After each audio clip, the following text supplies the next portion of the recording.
High বন্ধুরা, আজকে তোমাদের সামনে আবারও একটা নতুন কেস নিয়ে হাজির হয়েছি। এই ছাগলটি হলো গোট ইডিমা, অর্থাৎ এটি জল জমার লক্ষণ। ছেড়ে দেন।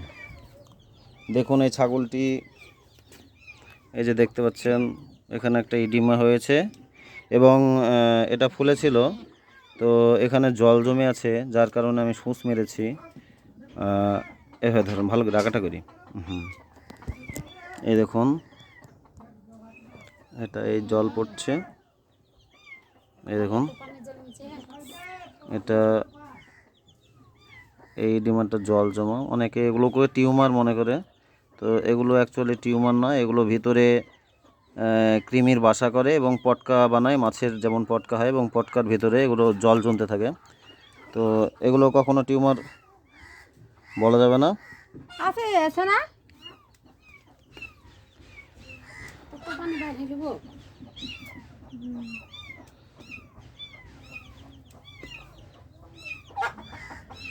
তো এরকম নতুন নতুন ভিডিও পেতে হলে আমার চ্যানেলকে অবশ্যই লাইক, কমেন্ট, শেয়ার ও সাবস্ক্রাইব করবে এবং দেখতে থাকবে আমার ইউটিউব চ্যানেল সেলিম রেজা।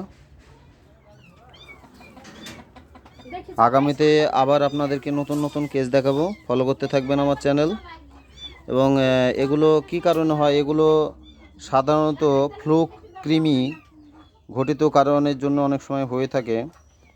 এবং এই কৃমিগুলো এই যে রসটা অনেক সময় ব্রেনে চলে যায় এবং সেটি গিডে পরিণত হয়, এবং পরবর্তী স্টেজে এগুলো সার্কলিং ডিজিজ, অর্থাৎ ঘূর্ণপাত বা ঘূর্ণি বাংলায় যাকে বলে ঘূর্ণি রোগ, সেগুলো হতে পারে।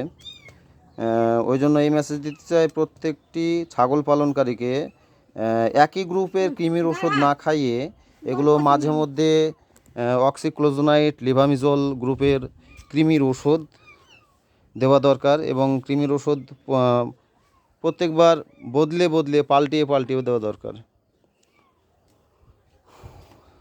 চাচি সরে যান, আমরা ছাড়েন।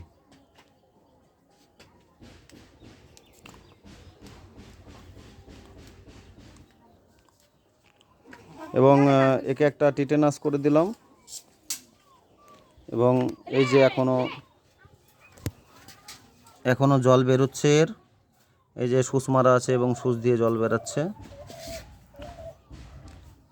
তো একে আমরা সাবটিটেনাস এসসি রুটে আইভারমেকটিন করে দেব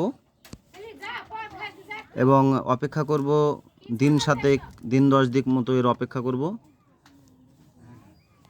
কি পরিস্থিতি হচ্ছে। এবং 7 দিন পরে যদি আবার এটা রিকভারি না হয়, তো এখানে আবার ইঞ্জেকশন আমরা পুশ করব। ওকে বন্ধুরা, দেখতে থাকো।